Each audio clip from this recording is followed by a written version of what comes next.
here we are going into turn 15, I guess. Somehow, this kind of comfort food, the 18XX games as well, they provide me with something that's easy enough to come to and keep coming back to without the long pauses, and are an easier way to hide from the misery of existence and of obligations that I am ignoring. Oh, what does all that mean? Well, who cares? Okay. So we're at the start. The Umayyads have just broken up. We have a kind of weak Seville down here. Granada, Valencia, Saragossa spread out a little bit, coming to join the earlier kingdoms. Well, Badajoz, which was already a Muslim state, but also we see the Leon and Castile in play. The Franks are here. They're going to turn into Aragon at the end of this turn. Anything else of interest still surviving? I don't know. Turn 15. Okay. Navarre gets new stuff. A knight, an infantry, and Sancho. And they can either show up over in Gascony, I think, or if Navarre holds on to Catalonia, they could show up there. They have a choice. Nothing exciting. This is a point turn, I think, for everybody.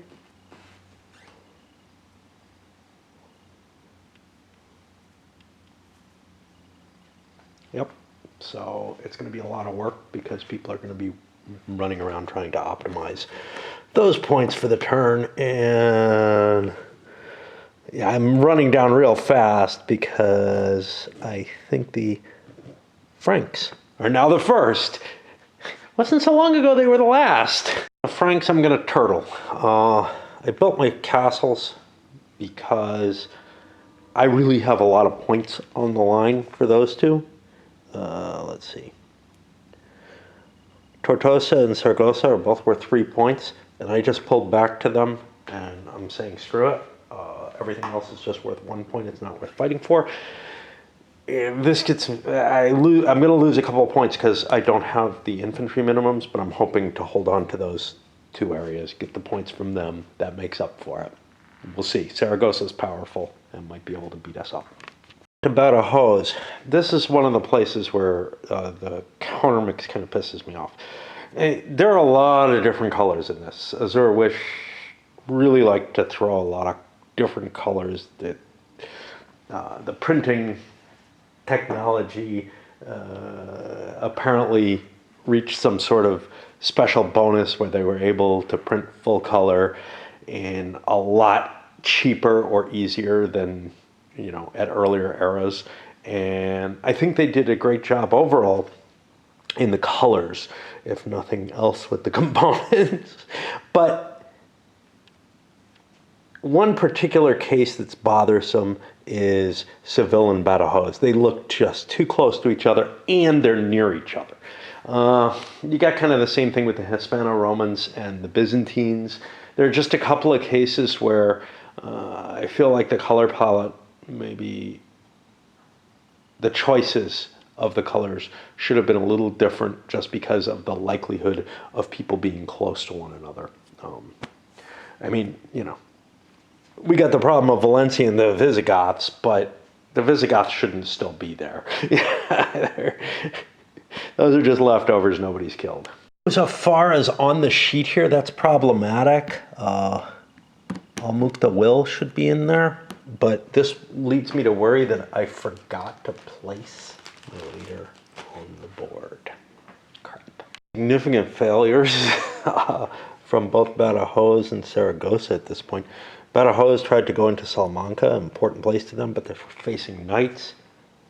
Took losses, said, okay, good enough, and pulled my leader back. The leader might give points, so, it's not clear whether leader points are only in your turn or not. I know infantry are almost always in this. Uh-oh. And then Saragossa tried to take Saragossa, and obviously 2 knights and a castle, that's a lot. They sent 5 units in though, so it's close to equal with a leader and everything, but I got smashed hard, and yeah, not able to withstand that. Oh, the Navarre, the last unit of the Basques was wiped out, for whatever that's worth. The Navarres, I'll still come on. Now I have to come in from Gascony, and I don't have much left. Russian states are feeling a lot weaker than I think they traditionally do. Part of it maybe being these Visigoths down here. I don't know. But yeah, Leon is this weak little thing.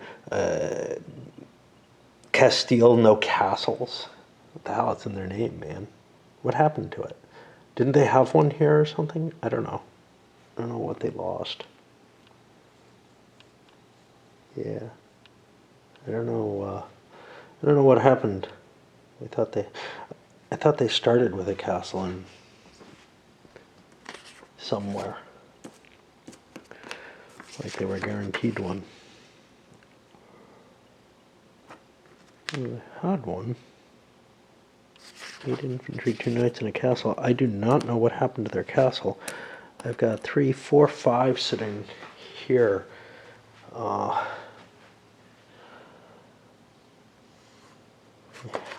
Chart. Yeah, that's what they're supposed to have. I don't know if I failed to put it on the board or what. I had the feeling they had one. They may have gotten something. This may have been their castle. I don't know. No, that's Leon's castle. What the hell? Yeah, I don't know what happened. They should have had a castle at some point, but I don't see one now, and I can't go back and try to figure it out and fix it. But yeah, everything feels kind of weak because of this situation, and it may have been the fact that they, yeah, but I put the knights down, right? I don't know. Did I get knights as a reinforcement at some point? Doesn't look like it. Yeah, I don't know what happened. They should have had a castle somewhere, but seem to have eaten it.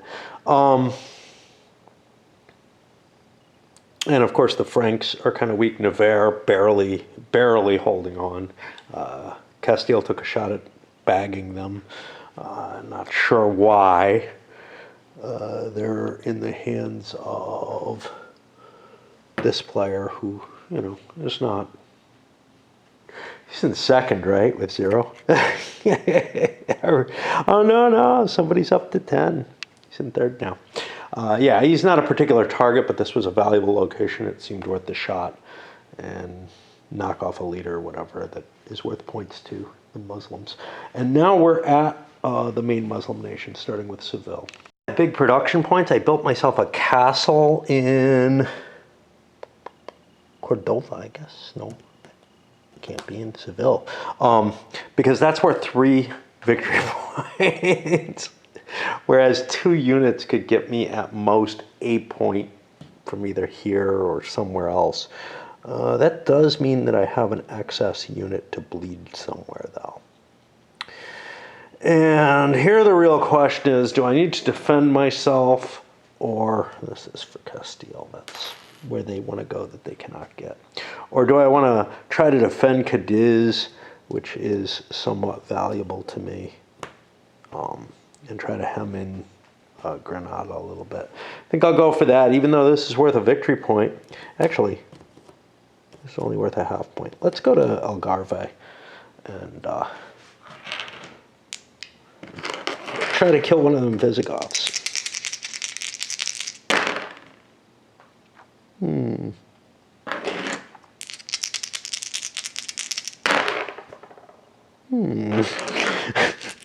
One of the problems with the Britannia-style games, small forces might end up not getting you anything, and I'll fall back rather than fight them at bad odds. And just abandon Cadiz to Granada because I probably can't hold the territories that I've got. Valencia's next. Some violence against my own Seville because Seville only gets me a half point for each area, and Valencia gets either 2 points or 1 point for the areas I went for. And they're not terribly valuable to Seville, but still, it's painful to beat up on your own stuff. You know, it's one reason you don't want countries that are conflicting, and they try to prevent the majority of the bad conflict with the disallowments. But, you know, you really do need to be able to take the territories that you want, even if it means beating yourself up. A whole lot wiser not to be here. You know, I could have been here instead of killing my own units, but it's hard to keep track of stuff. And it's not just when I'm playing solo. That adds a burden, but opposed, I make the same kind of damn mistakes where I forget what nations I have. And, you know, it's a little easier in Britannia where everything's color-coded. With the bidding and everything, it's much, much easier to get lost. And also with, you know, it's just not as obvious, this little symbol here versus the color, even if you're playing the 4-player version. Scoring, we had a couple of Muslim units that were killed for points, just not much added into the normal scores. So what do we got? Badajoz got 9 points for their territory. That puts them up to -9. And it looks like they're a healthy place. The problem is these Almoradé. That's the real problem. Next turn that Badajoz gets points is turn 19, which is after another big wave of Islam comes in that probably wants to squat on some of their stuff. Might break even, but, you know, all right. No. What is this? Castile pulled in 9. That keeps them well in the negative. They're like at 24 points, but they had a 55 bid and not in good shape, maybe because of a missing castle in part, but that's not going to be much of it. The Franks got 4 points. They took a 2-point hit by my count because of the move to Aragon. We're going to take care of that in a bit. If I end up buying Aragon with the Frank player, I'll remember to refund that, I hope. And they came to a total of 16, which is going to be quite good. But we'll hold on. The next one down, Granada, got 7 with a 6 bid. That's pretty good. We're not losing points. Hey, that's the best you can hope for, it seems like now. Leon pulled 4 in, which is not doing much. And if we can't survive and or expand, we're in trouble. The next one down, Seville, got 8. Now, you can see Seville had a big bid, a required big bid, and this should not be here. That got moved. Geez, you know, they were just in a shitty position. And I don't know, you know, even if the Umayyads got penalized, that wouldn't help Seville for the situation they're in. It's just a disincentive to give Seville less stuff if that's what the intention was. Valencia got 7, which is what they bid, so they're at 0 essentially. Well, in actuality. And finally, Zaragoza got 7, which is a good part of their points, and they're in kind of a nice place. Aragon's going to fuck with them up here, but we're probably going to end up in the positive range with them, I would assume. They look pretty safe for a while. What does that put me on? That puts me to turn 16. Entering. And this is where we bring And then the next turn will be turn 17 with El Cid. Okay, so let's see how this goes. We know we already paid the points for it. Let's take a look at Aragon. Aragon appears on 15. Receive all Frank units with a minimum of 4 infantry and 1 knight. Okay, so we're going to get what Aragon is penalized for. In turn 16, we get Ramirez. Nothing too exciting. A crusade. Oh, I know those knights. I was always wondering what they were for. All units of company have an extra move. The crusade knights and Ramirez leave. The infantry can stay. Okay. They can't be played with Saragossa or Navarre, which makes sense. Those are the people who are going to be up here. What do we see for points for them? They're going to get normal income. They get points for killing stuff, and I don't know, not that many. They can score 3 times. No, twice. But we get points here. 1 point for each Muslim unit, 3 points for each castle. We normally get 3 points for castles, but this may be even non-Muslim castles. So I don't know. But yeah, it doesn't look like we're going to get a whole hell of a lot of points. Let's see what they're vetted at. They're at 23. Basically what they're saying is 8 points is expected in that last turn, which may be, if they're doing okay, that may not be unreasonable. What about 15 points in this first set? 2, 4, 6, 7, 8, 9, 10, 11, 12 land points. Now, yes, I got other points that I can get here, especially Muslim leaders are cheap if somebody leaves one out where I can hit it or something like that. I'm not allowed to be, who is it? The 2 that are near me. Saragossa or Navarre. Well, unfortunately, that means my Frank victory points are set at 16. And I have that already there. Who are these?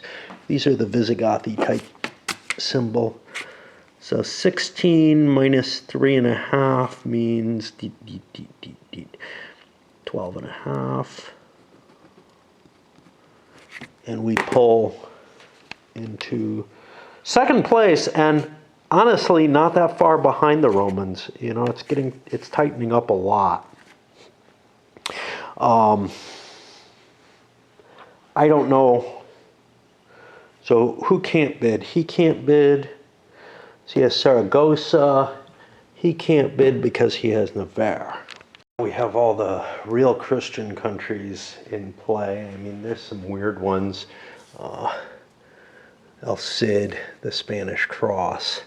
And we got 2 more big Muslim groups coming in,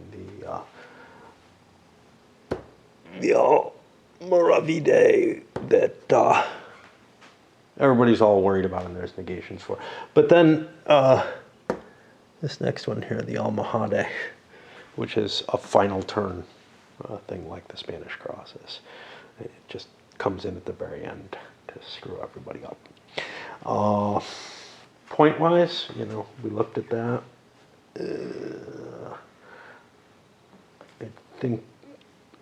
I think we're okay. I gotta count who owns what, how many countries each player's played, just to keep on top of that so I don't screw that up. But yeah, it's tightening up a little as a game. The problem is there's people with big negatives sitting out there. So this guy has Valencia and Saragossa, neither of which are too bad off, but he also has Seville, which sucks. He has Leon, which sucks. Castile is in really bad shape right now. Granada's fine. Aragon, hey, it just showed up, you know, whatever.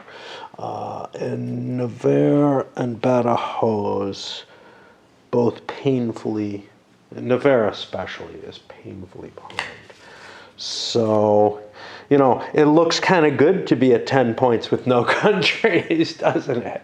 We open up with a Frankish, or actually Aragonese crusade trying to kill some Muslims. We might be taking Saragossa out of the game damn near. Damn near. This castle. Basically, I can probably hit one of these two. Assuming I blow through this. If I don't blow through that, then Saragossa's in a lot better shape. Whereas in his stack, which was here, and it actually had an extra unit that I didn't show because I hadn't taken my production unit, it got an extra move. That's why I was able to wipe out another space. We pulled 8 points in terms of Saragossan stuff. We didn't get the big bonus, the leader. He escaped. There was a shot at it. But one of the things we did was forwent taking this. And that means that's open for Navarre to go just step in and take if they want a castle.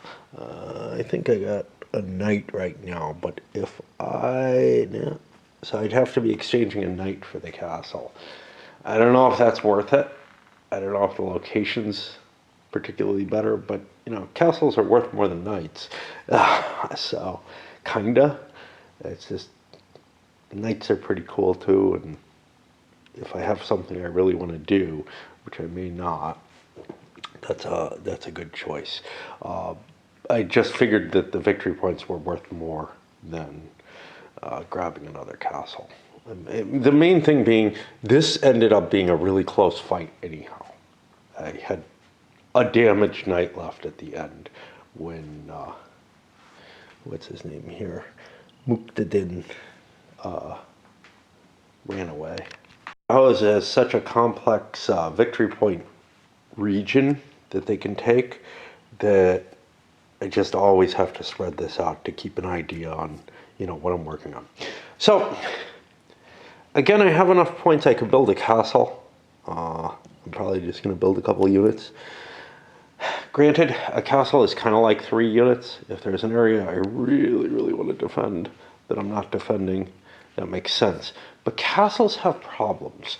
Castles generate points for other people, and they attract their attention. Knights are kind of similar. That doesn't mean I never buy them, but it is a factor in the, do I want to buy this? At this point, I know the Reds make it not absolutely clear where my most important place is, but because they count 3s and 2s. But Salamanca is my most important location and where I kind of want to go. But I also have to keep in mind what I can get for points. Now, in this case, it's only for knights. I don't get any points for killing just Christian units or anything like that. I don't even get points for castles, which is kind of a pain. I'd like to smack Leon around. Let me look at players, make sure that there's no one I terribly want to hit. Rome is doing pretty well, I think. All they have is Leon, which is a big number of points going away. So hitting Leon might not be a bad idea. If I had a good attack on this, I do not really. I mean, I could get 3 armies in there, and that's almost equal to a castle, but not quite. You know, if I had a leader, maybe. It just strikes me as more valuable to go for other things, I think. What other things is the question? Maybe Algarve.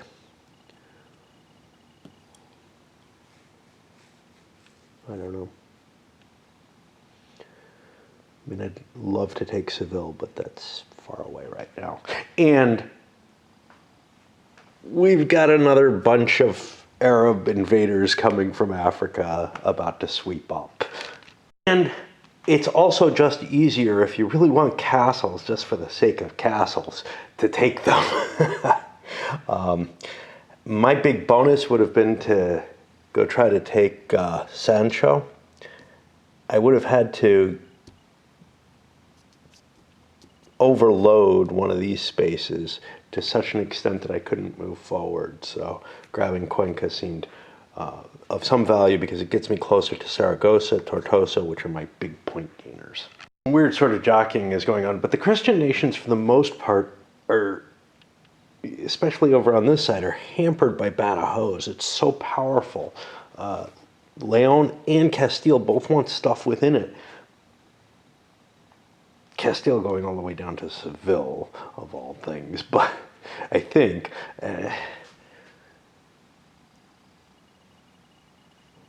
no, Cordova. They may want Seville. Leon, I think, wants down to Seville, but they have to, you know, there's just not much of them left. I took one of the Saragossan castles because it was easy to take and 3 victory points, and you know, Castile needs victory points. Otherwise, I spread to try to create points, economic points, just so that I can build up armies. But a little outpost like this isn't as useful as it usually is in a Britannia game where you can drop a whole army into there. I can only put one piece at a time there, which is one reason why you might build like knights, is you can at least shift more powerful units, and they are more powerful. They're significantly stronger. 2 knights and an infantry was better by far. The reason being, although the knights only get a die each, they take 2 hits each. So 3 knights is clearly better than a castle in terms of how much damage it can take. Plus, they hit on a better number and everything. So there's all kind of good stuff going on there. Salamanca is important to Castile, so they want to go over there. There was something I wanted. Oh, yeah. So unlike most of the Britannia-style games, this one, I don't know if I want to say most. Unlike Britannia, this one generally gives you points for killing something or another. And it's often hard stuff to kill, like knights or castles, where, you know, maybe your best point gain actually comes from doing stuff that may hurt you, may not. You know, I sacrificed a knight for a castle. Why? Well, because the castle's more defensible and I want to be out there. I want to be positioned down there. But yeah, it's one of the things that causes this to be maybe less richly populated. But another is just, yeah, the Christian nations are struggling at this point. Should they be? Shouldn't they be? It's hard to tell. It doesn't look like they're going to make their points easily. But, you know, historically they certainly were still kind of crimped as to where they are. I feel like Castile's goals are so aspirational. Getting Toledo or whatever, that's a hard fight. Now, again, I'm not absolutely certain, A, when we are, and B, how long it took for Toledo to fall. I have a feeling that was like the El Cid story, wasn't it? Or was that Cordova? I don't remember.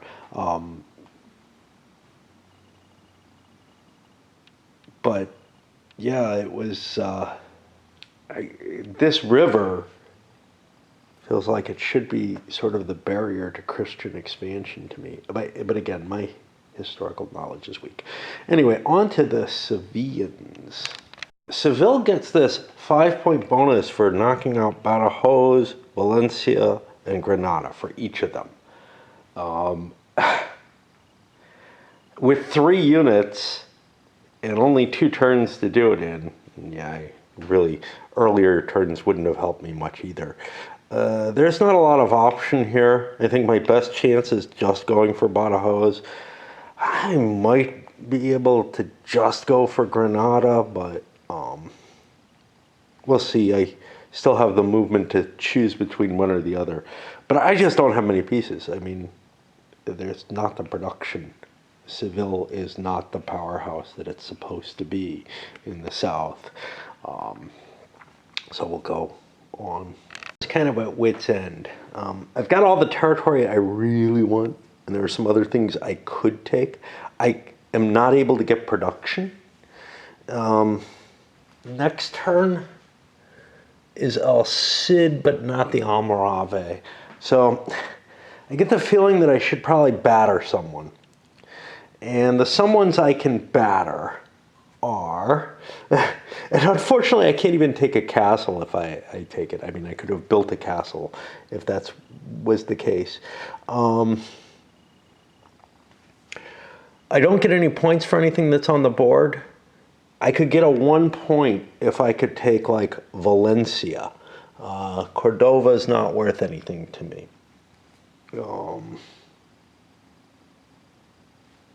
I don't get points for knights.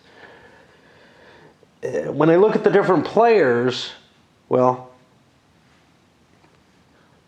he's at 0 but is sitting on Badajoz and Nevers, which do not necessarily look like they're going to generate points. I'm assuming Badajoz gets out of this okay, but Nevers looks like they're fucked. I look at this guy, he's got nothing I can attack. So let's ignore him with his 10 points and no countries. I look at the Visigoth former player, and he's sitting on a number of point sinks. Seville is the big one. Saragossa, you know, I'm not losing that many points and it's still alive. That's not too bad. Valencia is at even already. So Seville is his big point sink at 12. It's not in terrible shape. He's got positive points, so maybe I want to beat up on him. I can't reach Leon, there's no question there. And the final player is just so hosed in terms of points. They're already at negative 34. They're sitting on Castile, which is still well above negative 20. Aragon, which may be okay, but whatever. And Granada, which is fine. Hey, I am that player. Fuck me. I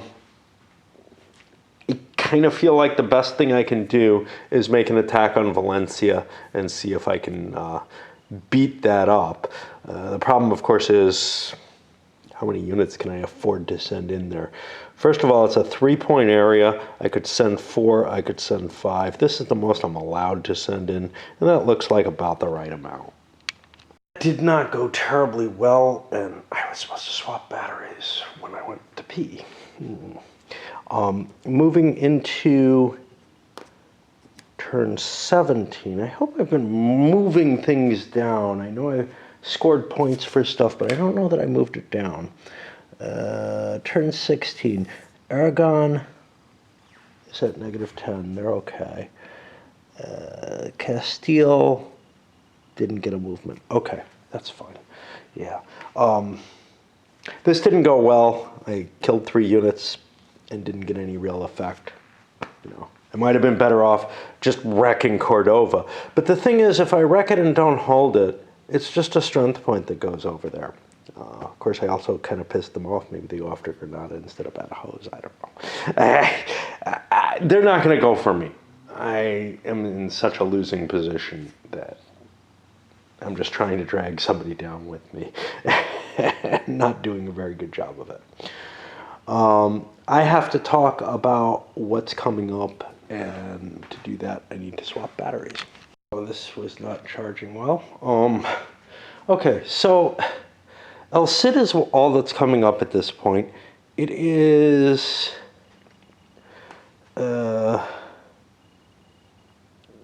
turn 17 is not anything special for the most part. It's not a victory point turn or anything like that.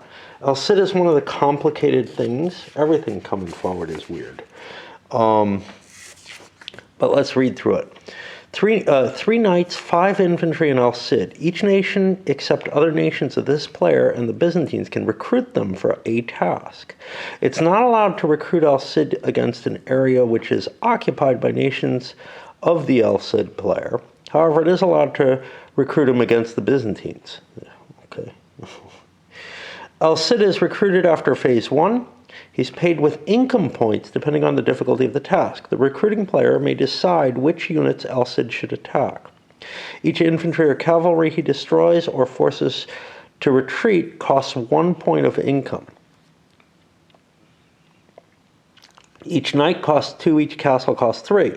The task can be to attack all or selected, i.e. only the castle in Saragossa, units in an area adjacent to areas of the recruiting nation. El Cid and any units of his choice now appear in the specified area without prior movement. And El Cid rolls for combat dice and makes all dice decisions. After the task is fulfilled, the armies disappear again. They may be used for the next task, and the recruiting nation's turn commences normally with phase 2. The recruiting nation earns victory points. If El Cid destroyed units, remember this all happened in the turn of the recruiting nation. The nation may enter the area which was just cleared by El Cid. El Cid gets the income the recruiting nation pays as victory points. He may reject tasks, for example, from players with too many victory points. The next nation can recruit El Cid again, even to attack the same area as before.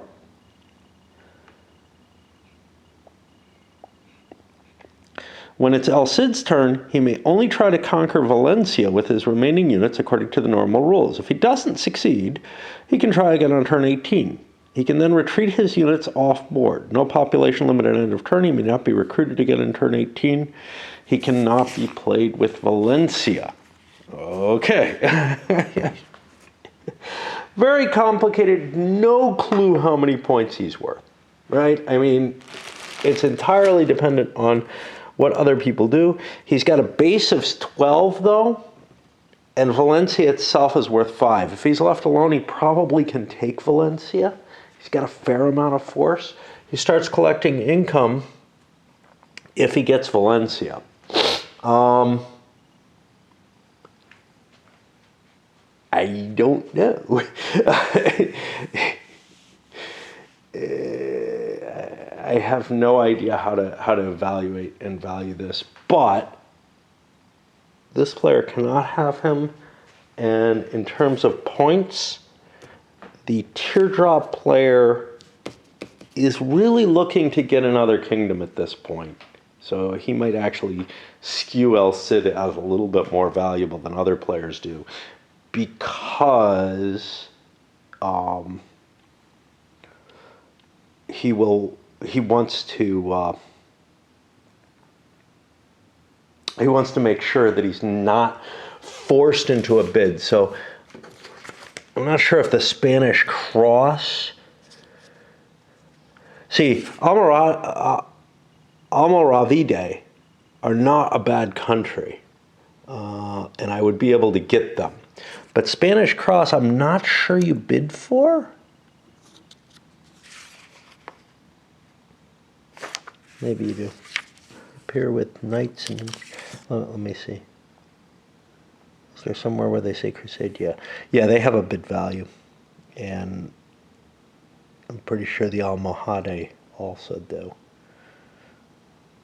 Yeah. Okay. I wasn't sure the cross did. I thought they were something kind of weird.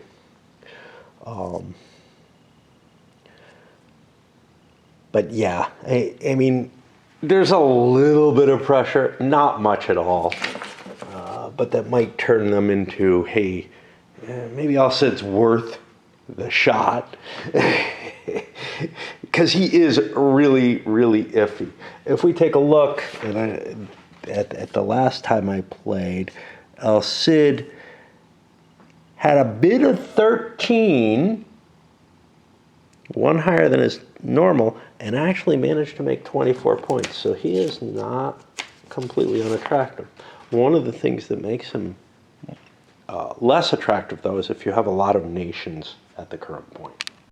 And as we move to turn 17, El Cid went here for only 8 points.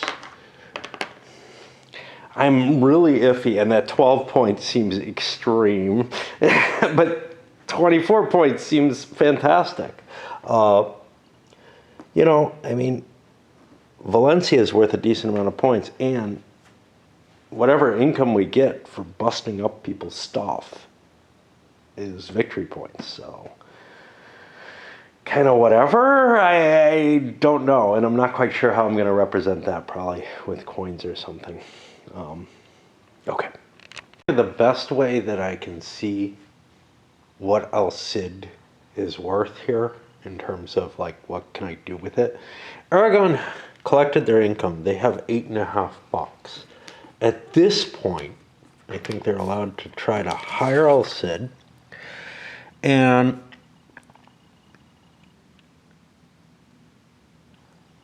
if I want to go for this, it would be 6 of those 8.5. Now, that 6 is worth potentially 5 points for a leader.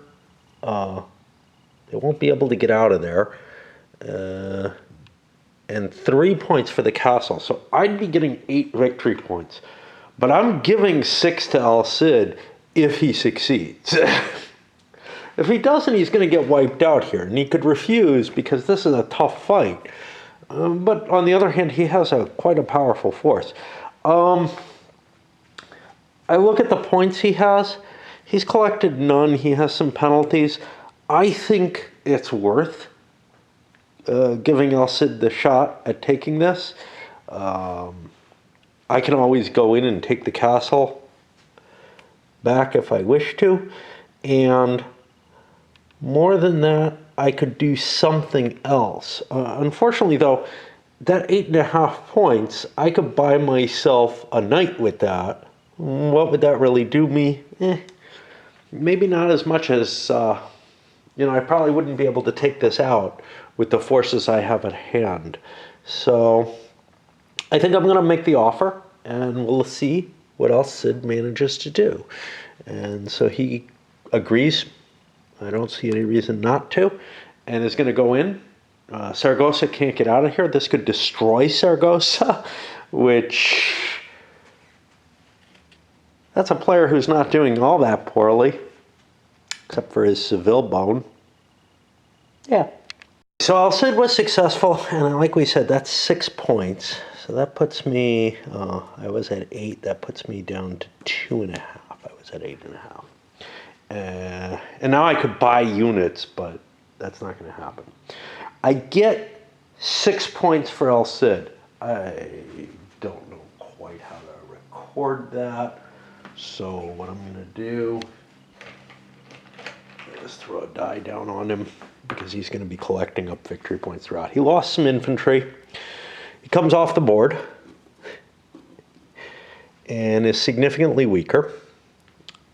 Aragon doesn't care about the infantry units, but he does care about the castle and the other. And Saragossa has been destroyed as a power, which means they score -4. Aragon's turn, they go and occupy some territory. And that brings me to Badajoz. Badajoz cannot hire El Cid because it's the same player. I have some interesting options. I could build a fort in Salamanca. I have my 8 points to build. Or I could build 2 infantry and go for Duero and maybe get the fort a little cheaper. I don't get points for castles, but I get points for knights.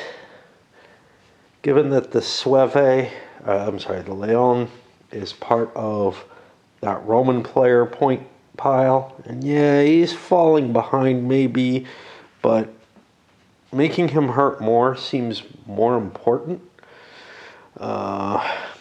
And this isn't a victory point turn. I can retake Salamanca. I'm probably not going to get Seville because the Almoradé or whatever are coming in.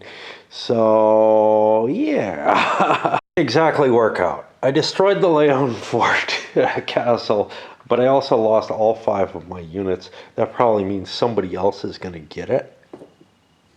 Oops.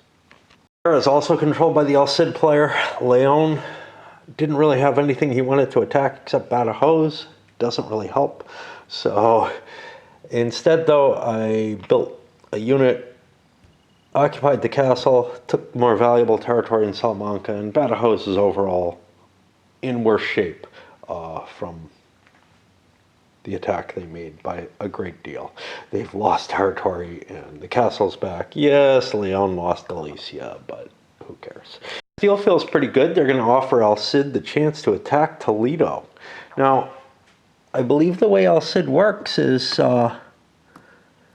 he doesn't deal with terrain. The task is to attack each infantry. Yeah, I don't know.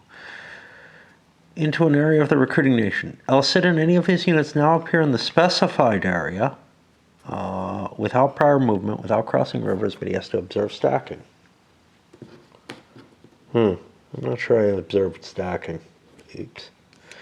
And I'm hiring him to go here. If he defeats Seville, I give him 3 victory points, and I have enough money to buy myself an army and move in there and take the castle. Is going to offer for El Cid to attack Granada. Here's the thing. That's not a very easy attack to make. And all I have are 3 knights. Do I have the advantage? Yeah, but I might not get Valencia if I do more attacks, especially shitty ones.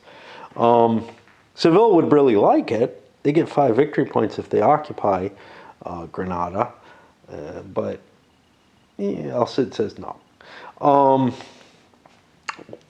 What about, can I make another offer? I'm not sure I can't if he doesn't take my first one. I could ask him to do Badajoz, but that's his own, so he's not allowed to. Yeah, so I guess Seville is just going to make their strike on Badajoz and try to get the 5 victory points for that. Seville's chance of, we got Aragon down to -2. Oh, we forgot to give El Cid his points.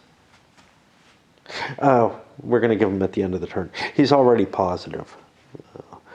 The other one, the Castilians, are just about close to hitting it on to the -21 point. They're like at -23 or something like that with the capture of that castle. And looking a little better than they have been. We'll see. We'll see what happens after the Muslims come in. But yeah, they're the primary area right now. Well, Aragon's looking pretty damn potent too, of the Christian crusading states. It is kind of funny because you can hire El Cid, as a Muslim to go attack Christians. He's a mercenary, man. I don't know how much he did that, but yeah. Let's take a look at what Seville can gather. Seville's points are just not that good. Castles are important to them, so yeah, I'm going to aim for that Badajoz and see if I can kill it. Due to placement restrictions, I can't put both units in here and attack, so I can only attack with 3 units. I could hit Granada with 4. What's the difference? See, I don't want Granada because I think Granada is going to fall to the Almohade a lot easier. Granada swarmed in and it took Denia.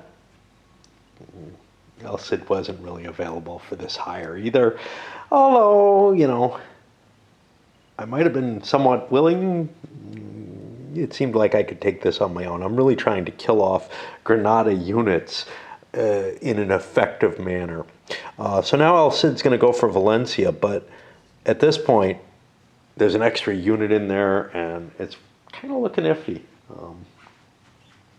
I got my 9 points, but that 5 points twice for Valencia would be real nice. Why you don't want to hire yourself out necessarily. Hard to tell. He was barely successful in the castle. He basically had lost a knight. 2 knights with 1 point of damage on them. I'm going to exchange a knight for a castle. It's not a great. I wish I had infantry to do that with. I get no points for that, but I do get the 9 points that I scored for the turn. Which puts me up to positive territory, and I don't know if this is 1 or 1.5. And it's not a big deal because you don't have to record things. And, I'm going to get some production and whatnot.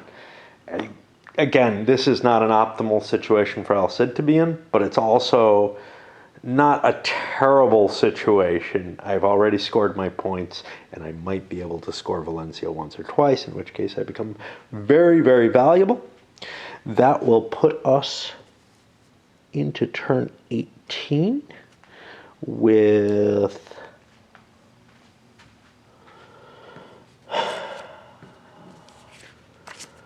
the Almoravide coming in. And we'll take a look at what they're set up as. They're this, and they're going to come in as a big invasion coming from Africa, I think, mainly. Racers in the right place. Let's talk about these. They're going to come in with 18 elite, a leader, and a major invasion with religious zeal. That gives them all kind of bonuses. Each castle taken over and rebuilt is worth 2 victory points. In addition, they get as many victory points for a castle as the income value of the area in turn 19. Yeah, great. 19 is a victory point turn. You know, I mean, don't make me confused. We get 2 points per rebuilt castle. That looks to happen no matter what. They never get income, but they get 8 elite reinforcements in Africa on turn 19. And Yusuf will stay till the end of the game. I don't think that's the case. I think he's only on 18 and 19. The last 2 turns are the variant. So, point-wise, they're a 33 bid in the full game, where they get points from the castle income and other things. They actually get income starting in turn 20, unlike what the rules say on the other side.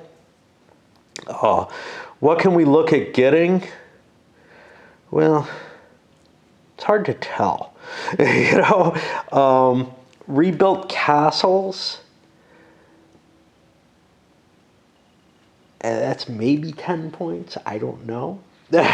Again, I've got like a really hard time seeing what this is going to actually generate.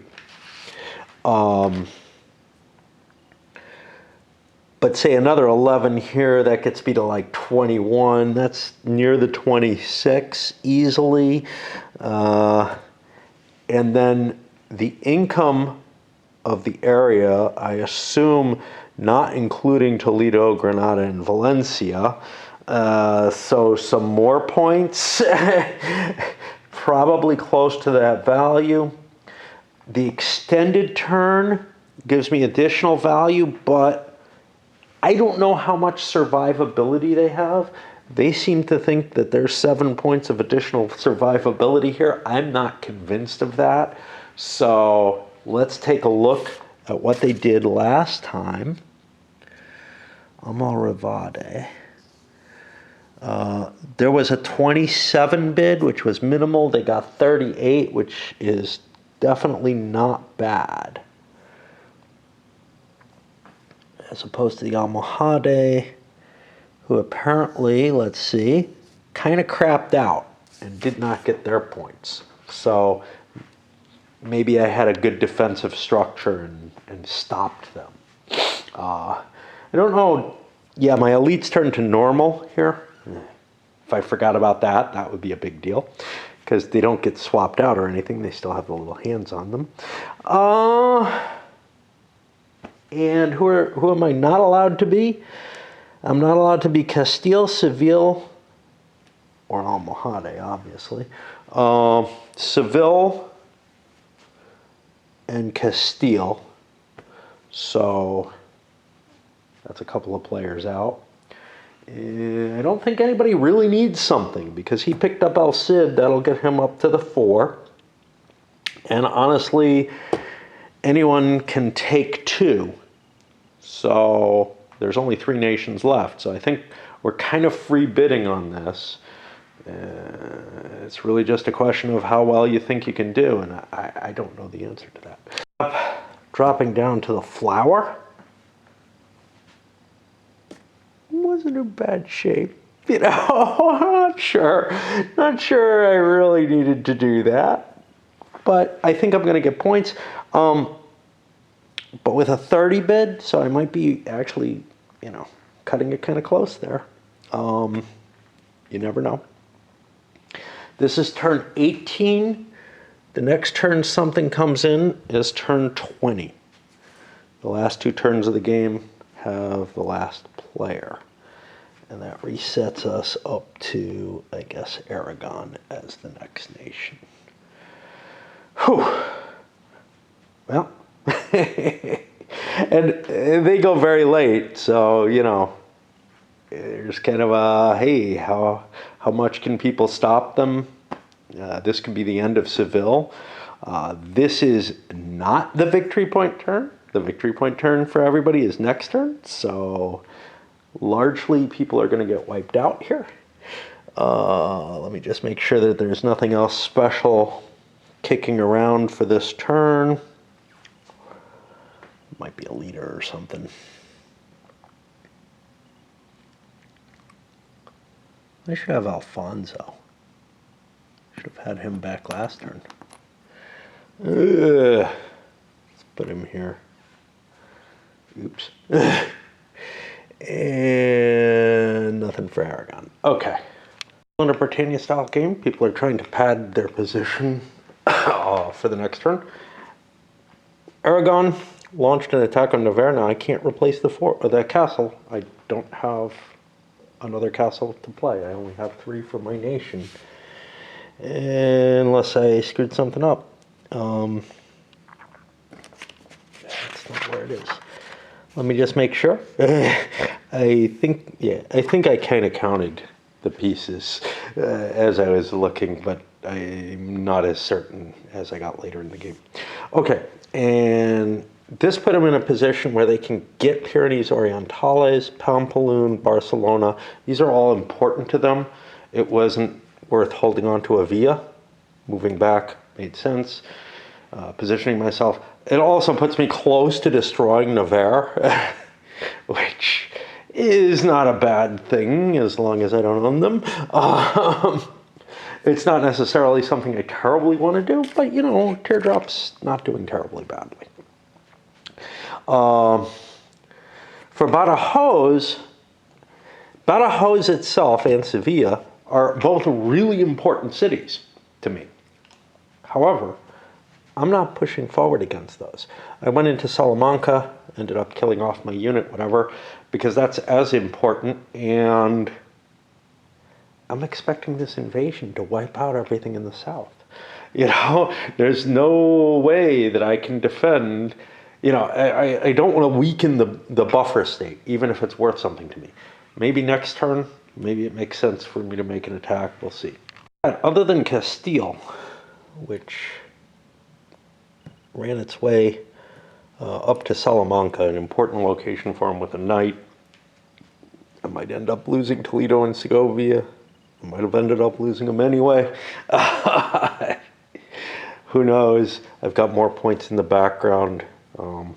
Maybe enough to make this not too painful a nation to hold. Everybody's largely just fortifying and not seeing a lot of expansion going on. You know, Granada put a piece in Gibraltar because these guys actually come from Africa. Now, they don't pay the penalty, the crossing penalty of being blocked. But, yeah, they come flooding in. And,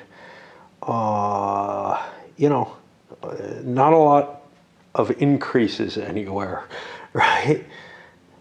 I'm just wondering, did I move Leon? I guess I did. I did just before Castile, yeah. Yeah, and that's how they ended up getting killed in Salamanca. All right, time for that major invasion. A while since we've seen elite units. They're kind of funny. Unlike knights, they're not particularly good at taking castles on. If you look, they're equivalent to the infantry at taking castles, which kind of sucks. I have the religious zeal, which is what, +1, I think. I don't have, I have to find the chart in here. I think it's just +1. Yeah. I have the leader. This would be a time when like the tactical chit would be particularly useful. I'm attacking a bunch of places. It's also kind of hard to figure out who I want to attack. Like, obviously, look, I want to freeze Seville where it is because that is this player, the diamond, and they've got positive points. Really, their only negative right now is Seville, and that would be worth hitting them on. Others, well, I'll sit as positive. Nevers and Badajoz, neither one's doing all that well. So with a 0 base, I'm okay, I guess. The Visigoth player has some points.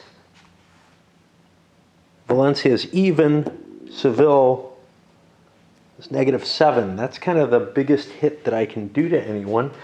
These guys are positive, but they're sitting on Leon, which is deep in the negatives right now.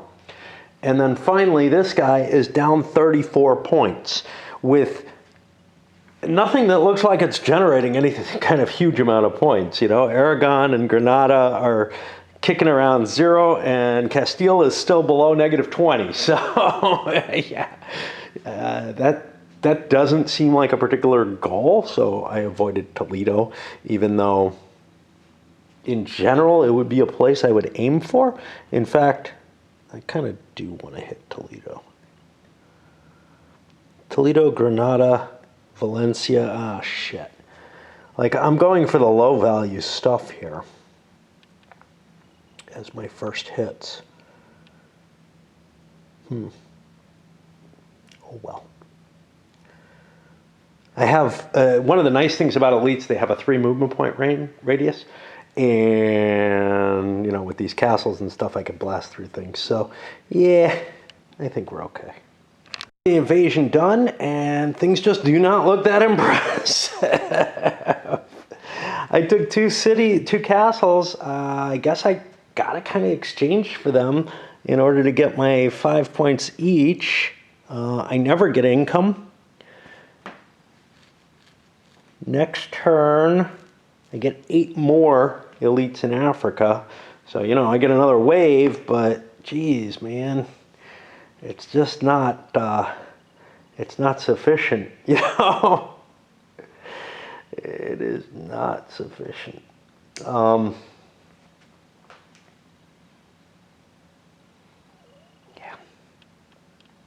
The real problem is, and this is crazy, so these elite units, which should be relatively modern, you know, we're not talking about like Roman units trying to attack castles here, are worse at hitting castles than the cavalry were. Not knights, cavalry. Like regular, what look like light horsemen are really, really potent against against castles. They're potent against everything on attack. And I mean, I don't know how you word that, you know, if it's an idea that they're starving them out by raiding, etc. It's just seems a little weird to me. Okay, well, yeah, I don't know, 2 points per rebuilt castles, but we get points for castles next turn, whatever. I don't know if this is wise or not, but they're so defensible comparatively that they seemed like a good idea. Now, the one question was whether I should have tried to dislodge this, an already damaged castle that I could have, you know, fought the infantry that I'm much better at hitting. But I've got stuff close enough that I can use these forces to hit castles that are within range of where I am. I probably can't hit all my important places. Valencia looks tough. Like, I'm going to have to... So, Granada I can hit here. Valencia is a little harder. I could hit it, or I could go for Denia. And given that it's a 1 point difference, it might be better to go for that. We'll see how that all works out. But yeah, it's not looking too good. And they're not 5 points each. I thought they were when I was looking. They're only 2 points each. I only built 3. So my Amaharive Reday. Get a total of 6 points on turn 18. Now, I made a bid on them, which is higher than that. So we're at negative 24. So, like Castile, yeah, these aren't going to work out very well. Oh, I'm returning this fucker to him. So Denia is not going to be easy to get. I bet ya. Oops. 8. That's definitely a mistake, but it's like, what can I do? And that will put me into turn 19, which is a victory point turn, and we have anything else going on there? We're going to be getting 8 more.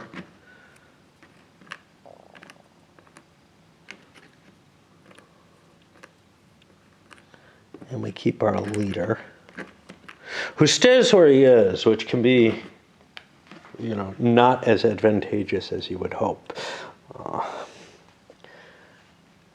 Let's see if we got anything beyond victory points here. Alfonso is still around for next turn. Yeah. Oh, he's around forever. Okay. 19, a victory point turn. I made another one of them. Oops, I just clashed with my own power. Aragon would have really liked Pamplona. It's worth a point to them. It's only worth a half point to Castile, but taking the risk of killing it didn't make sense. I expanded and grabbed all my other point areas, including bagging Navarre at negative 17 points, which I've charged against the little teardrop. Central powers that have been in Castile's way a little bit. Badajoz, Leon, these kind of, corner powers up here. They don't have a lot left to them. They're just entrenching for this victory point turn. There's not really anywhere they can expand to safely. And might as well just fortify my big points. A kind of interesting situation. They've got 2 new armies coming to them where I could build a castle, but I got nowhere I can build it. I've got castles in my 2 places that I can. Their points on turn 19 are based on castles in locations with value. The one exception to that is I get 1 point from Algarve. Well, I'm in a nice position to grab Algarve, and that's not bad. I could throw 3 strength points into this castle and maybe take it, but these are still coming. They're still coming.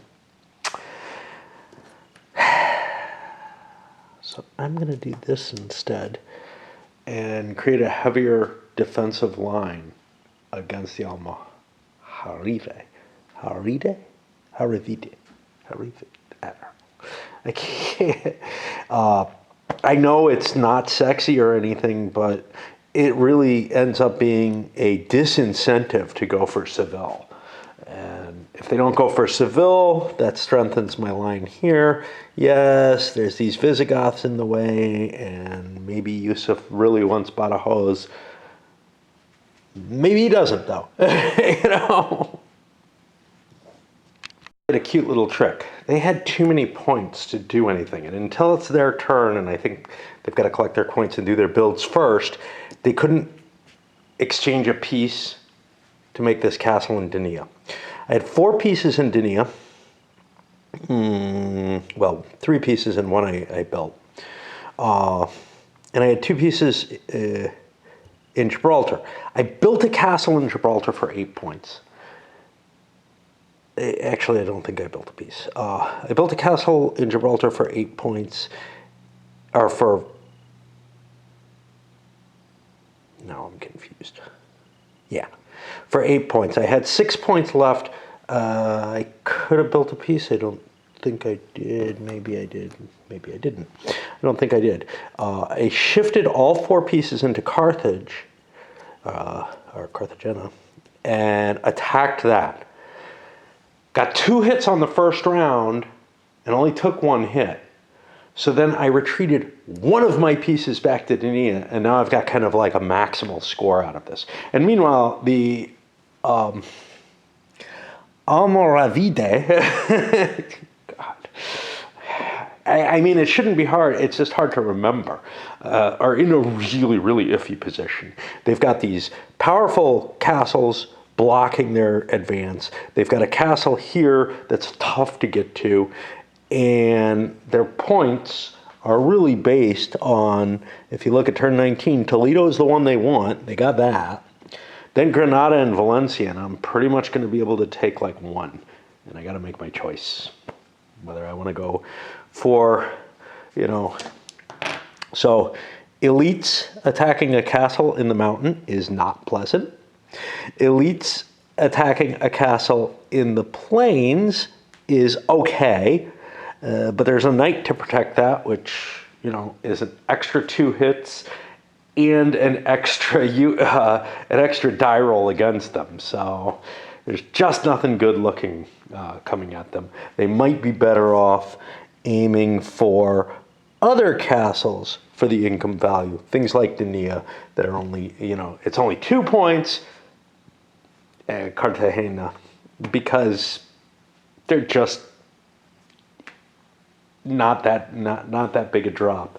We're only talking about 3 points for Granada and Valencia. And strangely, Granada fits their normal 3-point value. They've already got another 3-point value thing. In the turn, El Cid sees what's going on and can create a nasty roadblock in La Mancha, which is worth a half point for him to do that. So things get even worse. The biggest problem is there's just nowhere valuable to go here except for where there's a lot of pieces.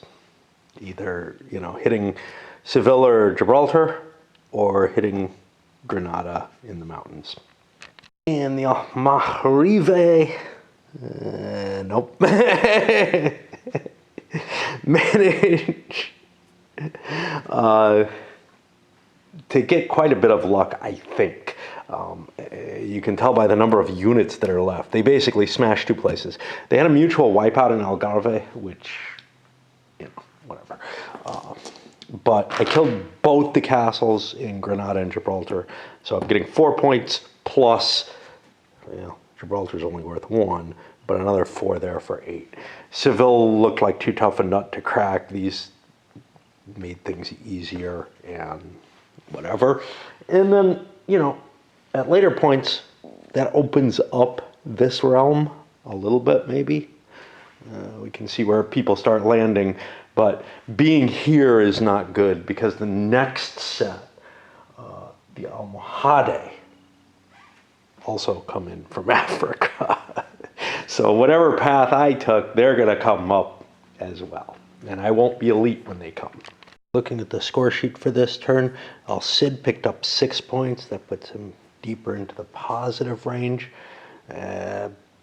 Badajoz, now this is the teardrop. He just took that negative 17 off of Nevers.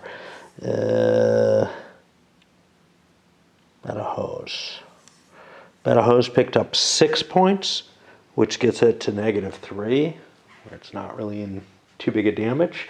So we're net positive a little bit, except for the negative 17 that we've got charged against us right now.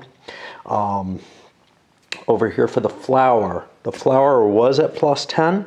He got the Almoravide, which he probably shouldn't have bid on.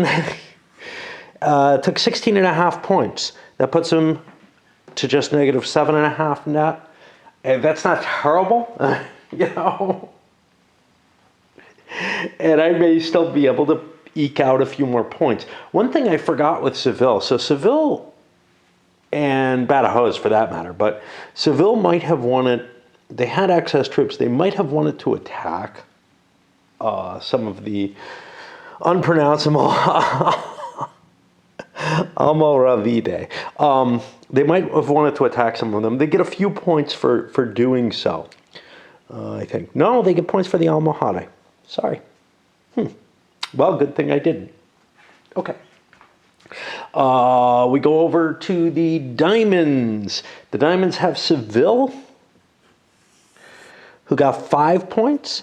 That's getting them close to 0 up there. Now, they have a net of positive 8.5, so they actually look pretty good there. And then Valencia, they got a couple of points with Valencia, and that took them from 0 to positive 2. So they're beginning to look like they may be in the lead, because the 14 points here under the former Romans, that big boost of points, well, Leon got 1 point, and they're still at negative 14. So they're zeroed out. So right now, this looks like it's the best. They're just so hosed. But let's talk about what they had. First of them, Aragon. Aragon picked up 11 points, pretty much maximizing. They were down 1 point, the Pampelune. And, it's kind of okay. They would have been better off swapping Pampelune for Cataluyid. Castile, I think, got more points for Cataluyid. I'm not sure. Aragon and Castile get the same for Pampelune, so it didn't really matter there. That brings me up to a positive value. Positive 9. Hey, now I'm at like negative 24. Pretty cool, man. If all my countries were doing that, well, I would be running close to second place. Close to. All right, Granada's next. Granada's not bad. There's nothing horrible going on in Granada. I only got 2 points, but I'm at positive 3 for Granada. Again, I need to be positive 10 with each of these countries, but okay. Well, what about Castile? They don't look like they're doing badly at all, right? Well, they're not. They got 9 points. That's a pretty healthy amount. That brings them on the chart to negative 14. Castile has not been doing terribly, but they haven't met their goals of getting down. They got to Toledo around the time when they want to be here or whatever, but it's tough. And also I think more ambitious than the historical values. So right now I would again say the diamond over there is in the lead, mainly because of the big stupid hit. Remember, these guys bid 0 or were at 0 points for a long time. They took their one big hit off of, what the fuck was it? I don't remember now. Who was their bad choice? Navarre. Yeah, Navarre was their big hit. Negative 17 points off that. That's what they got charged. But all is not peachy keen in the sense that, Badajoz is barely even, El Cid is barely even. We would still be in second place if, in comparison to the diamond, because they are actually scoring a little bit, I think. Where am I getting this from? Seville is definitely not making many points. Valencia is not making many points. Because we banked a few points with some of those earlier things, and maybe including the Visigoths. Remember how I ranked on the Visigoths? Well, they got 4.5 points off them. They did okay. They handed an okay, pretty close to a maximal situation to Castile, and it's just too tough. Okay. Turn 20 is a special turn. We got new stuff coming on, and we'll just finish the game up on this one. So, turn 20 brings in 2 things. The cross, which is 3 knights and 5 infantry from sea, can land in any coastal area, including those that are usually forbidden. All units have an extra move. They score 5 victory points for each Muslim castle, 2 for each cavalry, and 1 for each infantry. They may not take over castles and are removed at the end of the game turn. That's it. They can come in and kill Muslims. Okay? They have a base value of 7. So what we were saying was 5 victory points for a castle and 1 per infantry. If I can get a couple of castles, that would be great.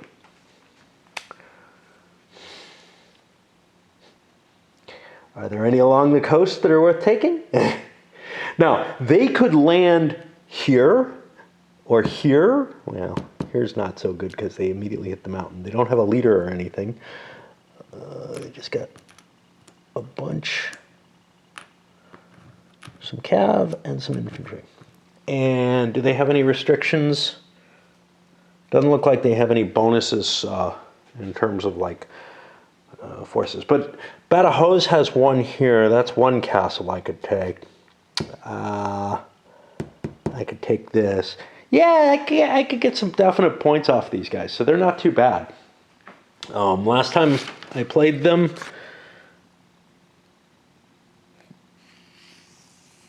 they went for 7, which is their bid, their base bid. They got 16. That's not bad at all. Okay, and now someone who sticks around.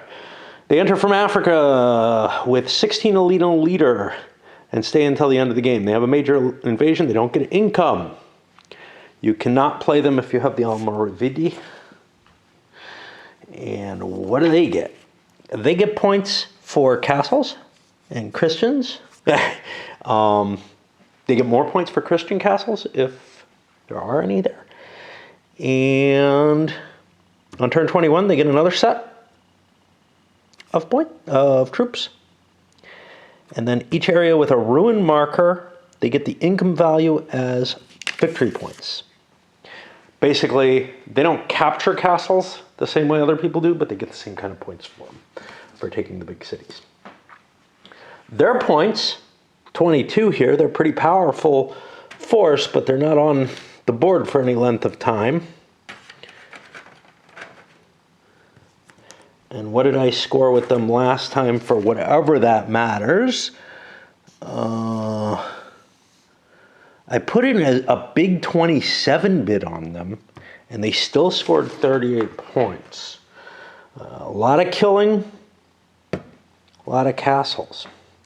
Now, some of those castles will be gone because the crusade will hit first.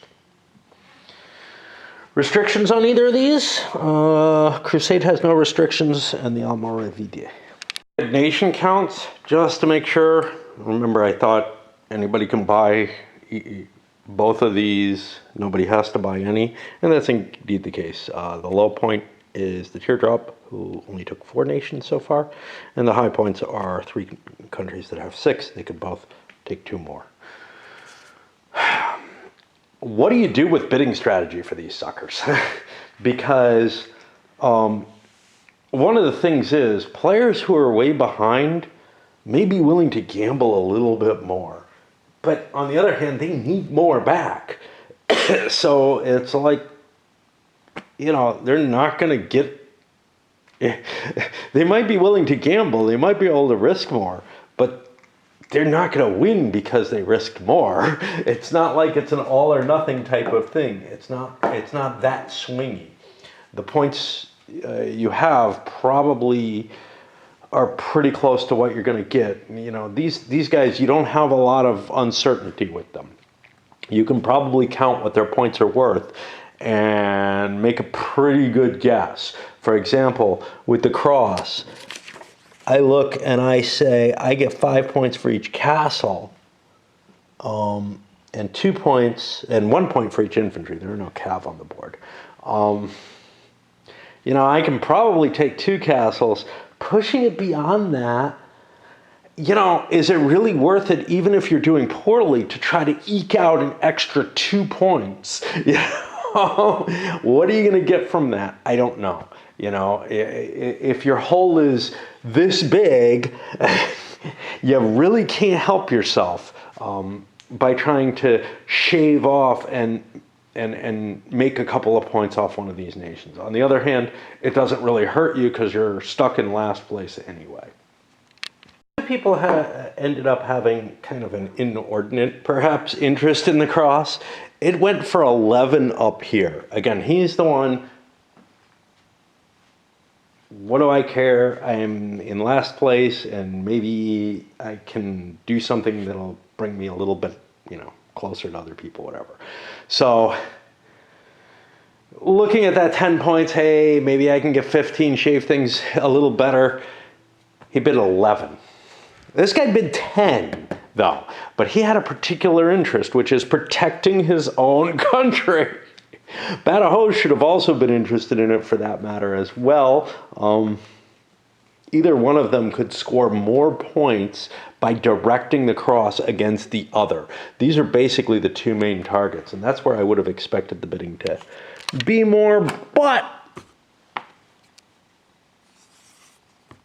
put an 11 bid in, and that is the Y.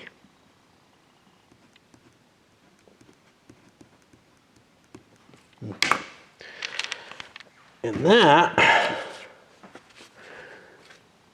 will bring us, let me set them up, 3 knights, 5 infantry, everyone at sea. They can land on any coastal area no matter what. They pretty much have a capability to reach anywhere. Anywhere coastal or close to the coast. And now for the other, there's one person who cannot play them. And is there anyone who's terribly worried about what they could do? Probably Seville is the only person who may have a bonus interest in them beyond the, I want to play these guys. How much are they worth, though? That's the big question. Each castle is worth like 3 points. You know, that could be like 9 points right there very easily. And then income values of areas that have castles in them. I mean, I don't know if they're worth that. I think that average is pretty decent. I don't know. I got a lot of points off them last time somehow. But I'm not feeling any certainty that I'm going to get, much more than 22 off them. Because the cross will already have gone through, right? I don't have necessarily the same things to burn. Because, it's not fair that the Romans did so well and didn't win. They ended up winning this at only 18 points. I just had a hard time. Basically, I went through all the players, and the only one who was interested in was even the Seville player was kind of like, they can't do that much harm to me. This is the one guy they can hurt. They're going to take points from him. That 18 bid is almost certain to be good. I don't know. None of the other players were willing to take them on. Of course, the cross may have plans to knock this out. I'm not sure. Let's see. That's player 2, positive 10 with one country. He's kind of low. And then the other is at negative 17, making up a fair amount of that ground, but not much of it. So this is the better target in terms of the players and the cross. See, the cross could be hurting both of them, or the cross-almohade combination could be used to hurt both of them. This guy controls whether or not the almohade have easy targets, perhaps, and he can take them away. So he probably should have put a low bid in, made a threat to everybody, if you allow table talk like that, saying, "Hey, I go before you. It would be a pity if this nice neighborhood was already burned when you got there." I don't know. All right. And with some stable seeming point situations changing a little bit on this last turn, Aragon getting points for Castellon and stuff within Castile, a little bit of an annoyance that they change. Actually, Pyrenees Orientales isn't worth a damn thing to me, but that's okay. I'm getting production from it, so. I don't know what's going to happen. I mean, there's a possibility that Castile may give something up, but Pamploon's worth more to them, and this area is weak. Anyway, I charged in and killed me some of them damn Visigoths. So now we're down to just one stack of them. Usually I think they've gotten wiped out in the game, but, doesn't hurt anyone to kill them, so if they're not somewhere important, screw them, man. A few times I've built a knight. I built 2 knights so that I had the power to punch my way into the mountains with no real problem. I'm running low on units for Aragon, so that's not an unreasonable situation anyway. Next turn I'll probably have more units. And we might knock something out, like, El Cid or something if he's not careful. Just do some damage for no real great reason. Because I am kind of in a position where I don't have an easy access out. The mountains hinder me. Castile's mine, so what the hell am I going to do? Tough choices for Badajoz. Who has the cross?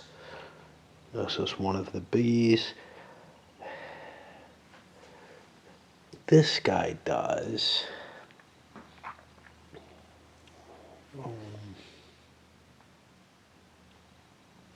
So one thing I could do is I could go for a knight kill, which is worth 3 points. Unfortunately, it's with Alfonso. I'd be sending like 2 units in to kill 3 points. That doesn't seem very valuable. So I'm going to fortify a Porto and make me a little tougher against the cross if they come for me. Although it's more points for them, but whatever. Kind of this tough choice between, do I want to, go for the kill points, or am I going for the pre-programmed points? Kill points are so often in this game available that I actually tend to forget them. You would think kind of the opposite. They would always kind of be on your mind, but they just get shoved to the back, as opposed to in Britannia, where a lot less nations are getting just continuous kill points for stuff. That's probably a good thing, because we've denuded Spain enough of population, even the way I've been doing it, right? They pay some attention to the kill points, there's no question of that. But if I was paying more attention, we'd probably kill off more units from both players and produce less and leave more gaps. The thing is, one of the few things that can take down a castle is a bunch of knights. Strange as that may seem or whatever. Especially in a mountainous terrain or whatever. 3 knights went in, took on a castle, and an infantry took it out. That was worth 4 points. If Castile was collecting 4 points a turn, that would be pretty good. And I took no losses. I took a hit on a knight, With 3 knights there, I could take 3 hits without it affecting me at all. I do not want to sacrifice a knight for the castle. I feel like I've got that territory well defended, and if I build an infantry there or whatever, I can take the castle there, if I so desire, pretty cheaply compared to a knight.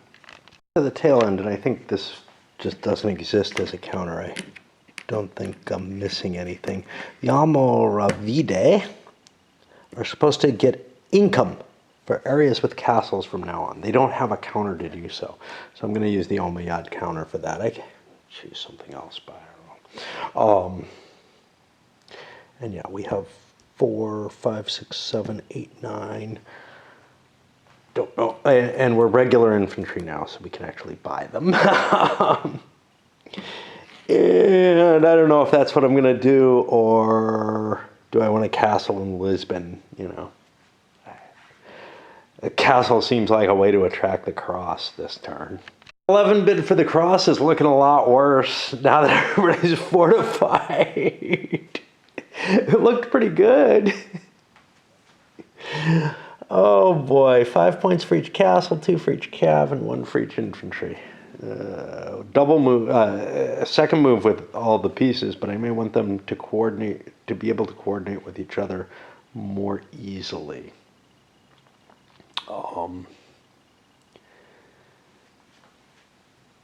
This doesn't look too hard comparatively. Porto doesn't look too bad. I don't know, man. Yes, we'll try this, because the problem is I do this and it's kind of a dead end. I got a point I can get here. The effort that I have to spend to get to here is high.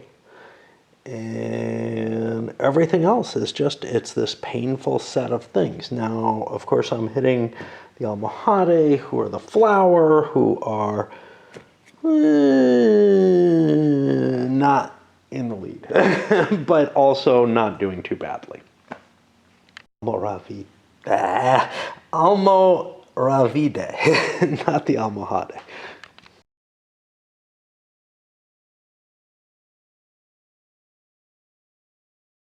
Gibraltar petered out, but we succeeded with Granada, and I think the only valid choice left is to go and take another shot at Gibraltar. 3 or 4 areas, we got 2, but it's still a decent amount of points, right? For each Muslim castle is 5, 10, 11, 12, 13, 14, 15. So we still came out ahead. 15 points for the cross. I was 11 down, so I'm getting 4 points, which isn't bad.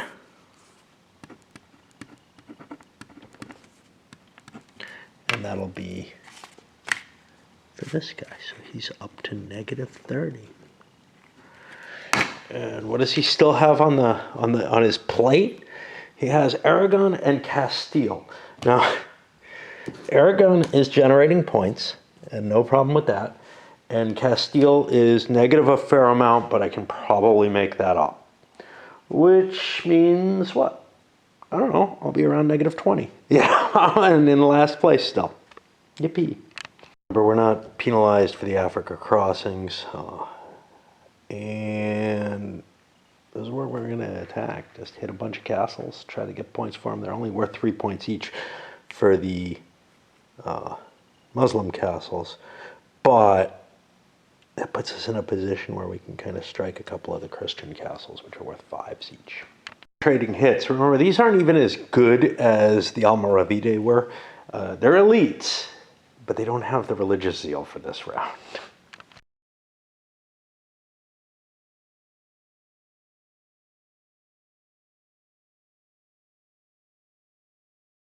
I hope I don't have a population limit this turn. I don't see any negation of it. If I did, I would withdraw. I would have withdrawn before I rolled all my dice on the end round. So let's do that, because I had exceeding levels at one point. Okay, so what is my total value here? 5 and 6 is 11. What the hell did I bid? I think it was more than 11, wasn't it? Oh, that's 18. Yeah. I don't know, man. That puts us to negative 7, which, you know, ain't great. But it's a way to... I thought I was getting a deal, man. Not sure. Doesn't look like it. And what's coming in is 6 more of these next turn. 1, 2, 3, 4, 5.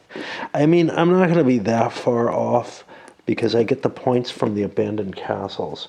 And there are quite a few if I occupy them, right?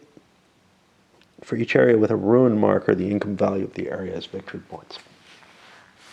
But I'm in a little bit of trouble.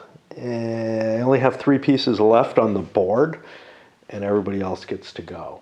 I don't think anybody's got anything too exciting on this last turn, except that it's a victory point turn for everyone, except for the one nation. I think we're the only ones with anything special. So we go into turn 21, ready to start. And the big loser right now looks like it's Leon. Castile, the Almorive, the Almohade, all putting up some negative points that aren't yet accounted for on the score sheet. And I think that may mean that the Visigoths are currently in the lead. Unless somebody can make up more points than it looks like they're likely to. Last turn with Aragon fairly well defended. I'm making moves, try to kill the Almohade. I get some points off that. Try to kill El Cid just because he's there and we shouldn't allow him to exist. You know, I mean, he's points. Over here, it's not a bad player to hit. But I really don't have a hell of a lot that I'm going for. These are valuable territories to me, at least. One of the problems is, again, those mountains are causing me issues. Actually, I should play this way because it's more likely Castile's not going to attack Catalonia.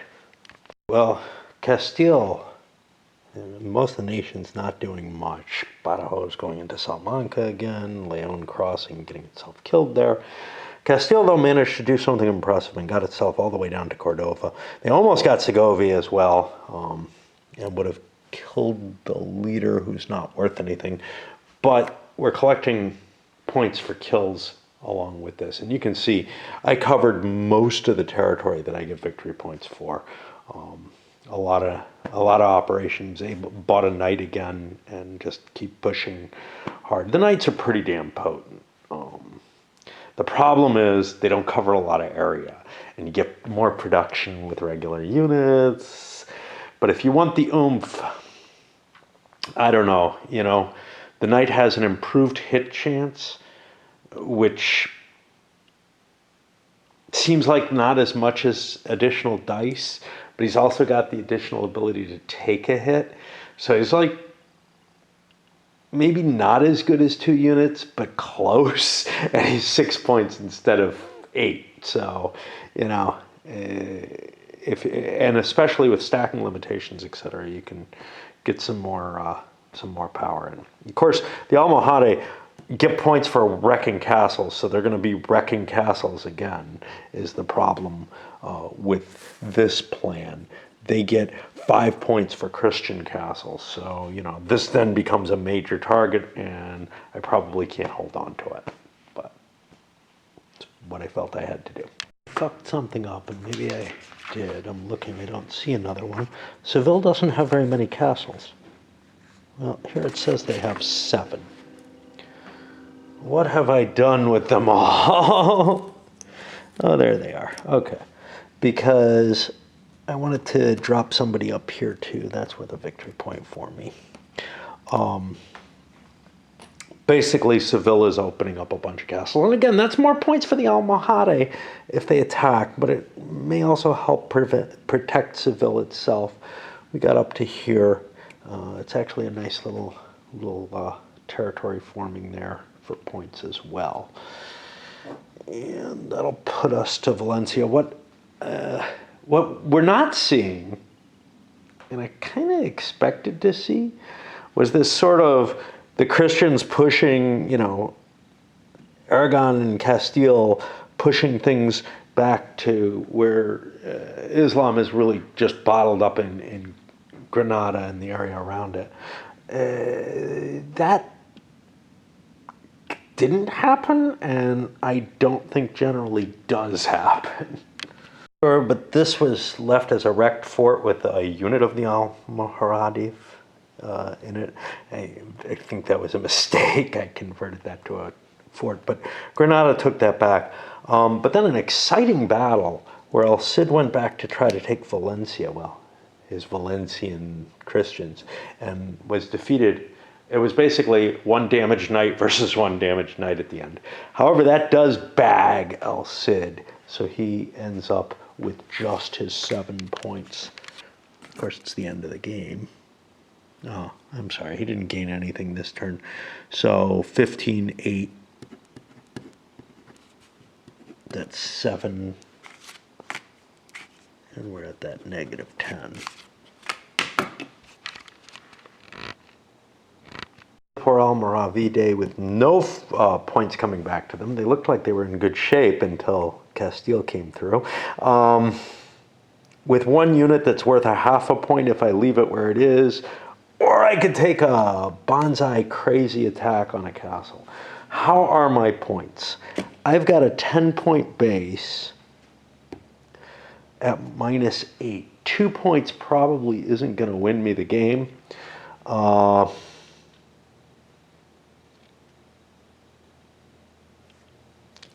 guess we'll try. So they're gone. That's -7.5 points, put me to a 2.5. That's my final score. There's nothing else coming. I mean, I would have been a 3. If a 3 wins the game by a half point, I'll curse myself. But yeah, you know, it wasn't going to make much of a difference either way. There's no cross. That puts me to the Almohade, and then we're done. I think my best option is to try to take Cordova. I'm not sure. I'm leaving somebody up here at Segovia because that's worth a point, right? I don't know. Yeah, it's not much. I could retreat to these areas. Conceivably, I could launch an attack into Granada. That's just 3 infantry. And up my odds there. How am I doing? I'm the Roman player. I've got a -14 on me right now, which puts me to 0. Visigoths have more points than I do, I believe. And the Almohade is at -7 right now, which means if I capture this, that brings me to -4, -3. This could get me pretty close to 0. I mean, I'm really not fighting. Yeah, all right.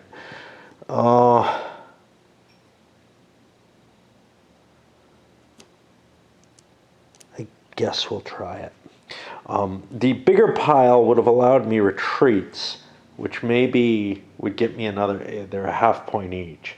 But these 6 points seem more valuable.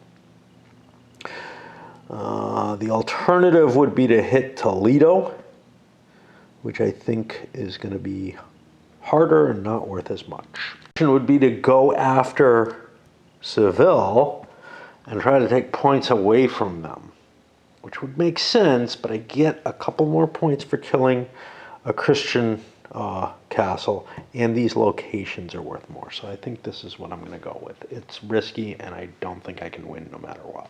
Surprisingly, we won both. I didn't take the higher risk, which would have been, say, throw a guy into here in a retreat or something. I instead used 2 units against 1 in the castle because I didn't want a mutual elimination dropping 3 points off me. All right, time to score the points. Let's work our way backwards, I guess. Almohade scored 12 points for the turn. That nets them out at 5. And unfortunately, if you add Leon in, their pair, they only got 1. That gave them 6, a -13 on the line for that. So not so hot there. Almoravide gone, El Cid gone, Granada. Granada picked up 4 points, came to a total of 13, which netted them 7 on the chart. Valencia got 2. We can see that ended up netting them only 4. Still, anything positive, you did something right. The problem is you have 8 countries maximum to do. Now, nobody, I think, reached that. I think somebody may have reached 7. Maybe 2 did. But, you know, when you're looking at nations are able to pull in 20 to 30 points over their amount in some cases, and other nations are bringing in negative that many, there's an issue. Seville. And again, some of it's just luck, right? Or other players' choices. So Aragon could have been conceivably stopped completely in their tracks. That's the case with almost everything. Rome is the only one that you can kind of say, yeah, I know they're going to just rack points up. I know it. And there's no bid on that. And that's very disturbing to me.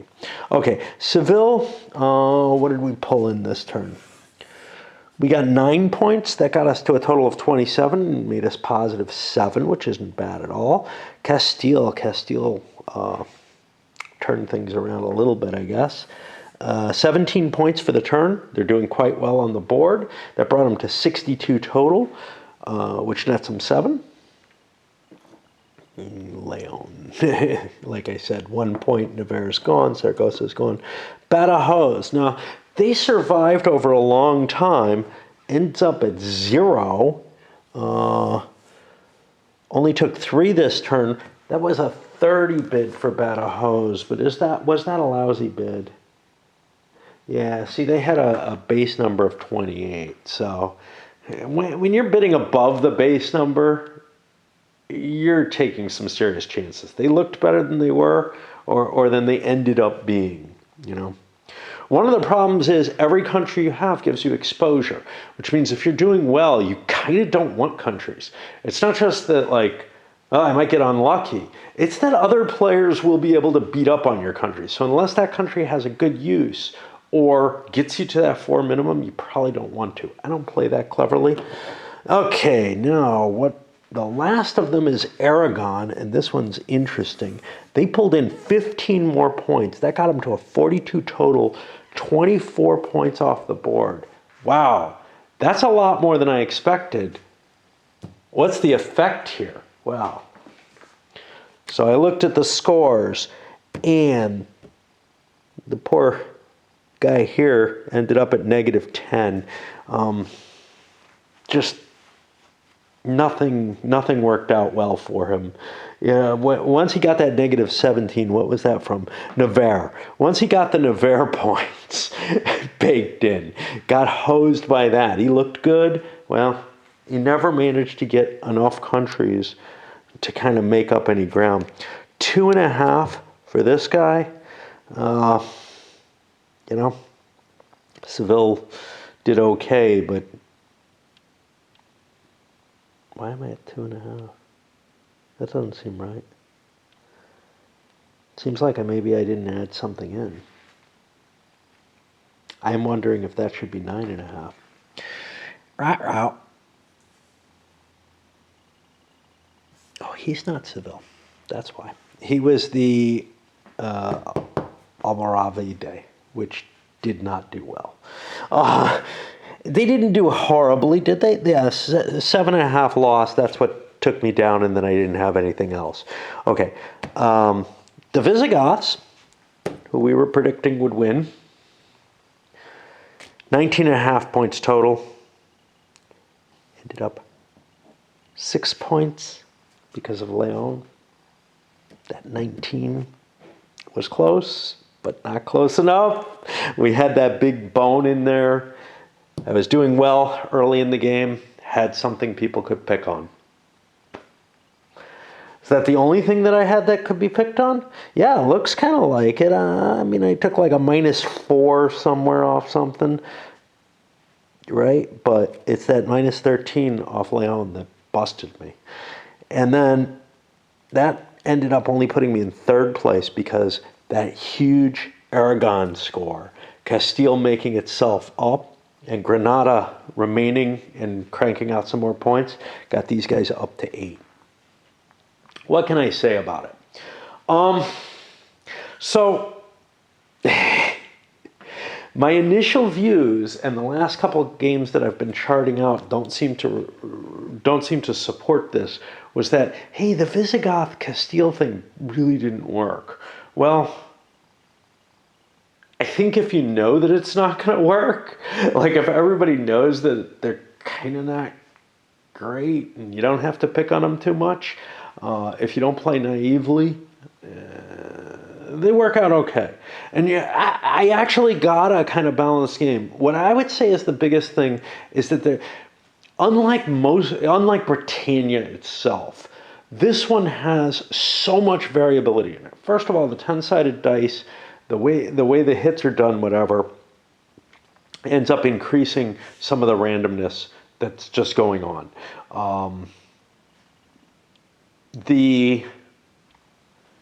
I'm going to have to swap batteries. But in addition to that, there's a lot of play for people to beat up on other people's stuff. And then, of course, there's the bidding, which things that look good may not be as good as they look. You can't trust the points here. The only thing that you can really kind of trust is Rome. Rome is the only thing that's worth trusting. And honestly, obviously, you can turn that around on them. You can beat up the person who gets Rome just because, well, they're putting a lot of points away. And once you know the game, unlike Britannia, Rome might put up what looks like a lot of points in Britannia. Yeah, but I have no idea how that'll cut together. But they're expected to, and everything kind of balances out. What I found with this, when I did play the 4-player version fixed, because I did that the first time I played it, was that, wow, this really didn't work out how I expected. I think I got a pretty decent game out of this, though. To tell you the truth, the guy who was really hosed all game, people leave him alone, he's able to score a decent amount of points from it. He also had a nice synergy here, one that I had questions about, right? There were problems where where maybe it was with the Franks and someone else. But certainly there were problems with Aragon and Castile meeting together. They weren't too bad. You got to be careful about your synergies. The game tries to prevent you from hitting any that are really, really unacceptable. But what did we get for shocking points? Let's take a look. -7.5 for the Almoravide. That was with a 30 bid, which was a little below average. 24 points with Aragon. Aragon had a 23 bid, and I think I actually, I went low on that, but they made huge points. But again, those huge points may have had a couple of reasons. One was Castile. One was that player's doing so poorly, nobody wants to beat up on him, and they kind of let him get away with some stuff maybe. I don't know. So that's what you got here. Like, Badajoz got exactly what they bid, which was, I think, a little high. Yeah, 2 points high. That's what I said before. -10 for the Cantabrians. Okay. Cantabrians are an early one. They have a base of 22. And I bid 19 on them, a little low. This is one of the problems with the early nations. The early nations, the ones who start the game on the board, could conceivably survive the whole game. And that's why the Cantabrians, for example, go up in victory points. The DE thing doesn't make a difference. Lusitanians are the opposite. They actually disappear and turn into Badajoz. So you feel like they're tail end. You're not counting points that they're just not going to get, but they're not giving them to the Cantabrians either. So that's good. Carthage scored positive points. That's probably a guarantee that they can get somewhere in that range. Again, they're early in the game, like Rome is. You've got a lot of control over what's going to happen, and other people probably are going to react in a fairly standardized fashion to it, and not just let you gather points and not try to stop you as hard as they possibly can. 16 points for the Franks. Wow. They went with a 15 bid, which is only a little short. And that's part of why Aragon's so good, is that the Franks were in good condition handing over. That's one of the other things.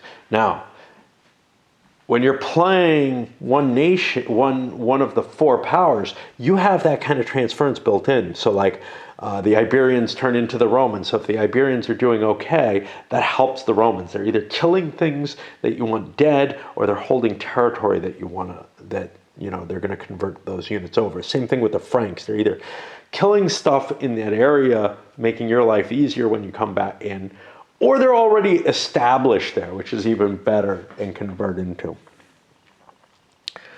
-13 for Leon. Yeah, that's, and that was not a big bid for them. 24, that was their minimum bid.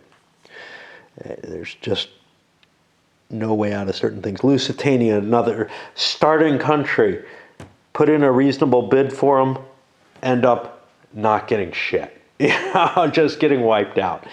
Romans did well. It's hard to stop them, though. And that may be part of it, is that maybe these points for the nations that were kind of sticking around, that are older and earlier than the Romans, maybe the assumption is that they can survive a little better than they did here. I don't generally see it. Rome can kind of rock over everything. Hispano-Romans, they got a really bum deal. I've seen them do quite well, but again, you know, they're kind of like an older nation. They've got a lot of points that they've got on the back end that if they don't make it to the back end, they won't get.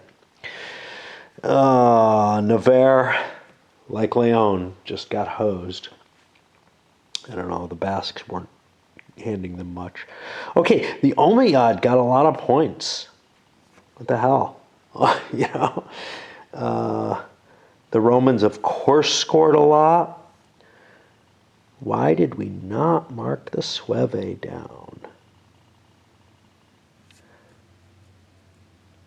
I don't know if we failed to score them. That may change everything. 20, 23. Was there a 6-point gain anywhere? I don't see one. I think that probably was the case, because I don't see that 6-point gain anywhere, and I think I just failed to put the Sueve down. Well, glad I checked that. Changed the order of victory. I was really impressed with what happened there. All right. I guess that's all I can really do in terms of like some sort of analysis of how the game went and everything. It's so fucking random. And then you may or may not be getting the rules right, because you're gonna have to make shit up to make this thing work. You're gonna be faced with things that are just either worse than ambiguous, contradictory, you know. And some of it is, you know, you can maybe kind of figure, well, it's language. Most of it, I think that I can kind of figure out what they intend. But in some cases, I'm just like, yeah, I'm really not sure. I'm making a best guess at best. All right, let's send this up, and I don't know what's next. Well, I know what's next. I don't want to talk about it. All right.